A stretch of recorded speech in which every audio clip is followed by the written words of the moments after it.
Il radon è un gas naturale inodore e incolore che si forma spontaneamente nel sottosuolo a causa del decadimento dell'uranio e del radio presenti nelle rocce e nei terreni. È diffuso in tutta la crosta terrestre e può accumularsi negli ambienti chiusi, specialmente nei piani seminterrati e nelle abitazioni a contatto diretto con il terreno. Secondo il nuovo report di ARPAV approvato dalla Regione Veneto, oltre il 15% degli edifici nei comuni di Vo, Torreglia e Cinto Euganeo supera la soglia di sicurezza per il gas radon. Le tre amministrazioni hanno così organizzato degli incontri per informare e sensibilizzare la popolazione. La Regione storicamente ha individuato in queste aree, delle zone con delle percentuali, di permanenza del gas radon in edifici maggiori rispetto ad altre. Ciò non vieta che possano essere aggiunte altre zone. L'importanza è comprendere, senza preoccuparci troppo, ma prendere coscienza di quella che è le conseguenze che il gas radon hanno, soprattutto con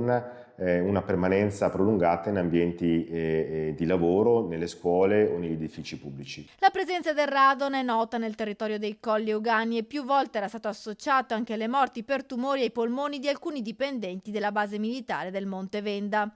Riteniamo molto interessante cercare di far capire alla popolazione, soprattutto dal punto di vista della sicurezza e della salute, che è importante tenere sotto controllo anche questo gas che finora c'è sempre stato, ma non è mai stato monitorato con criterio. Dopo un primo incontro lo scorso 23 ottobre ne è previsto un altro il prossimo 17 novembre. Scopo dell'amministrazione qual è? Quello di sensibilizzare e comunicare ai cittadini la presenza di questo gas che è presente in tutti i colli, ma che è stato in passato rilevato in modo particolare nei comuni di Cinto, Vo e Torreglia. Insieme ai sindaci tecnici dello Spisal, dell'USL 6 Euganea, che hanno illustrato iniziative di prevenzione, come per esempio per le nuove edificazioni i progetti devono prevedere già in fase di costruzione specifiche misure di mitigazione per evitare l'ingresso del gas dal sottosuolo.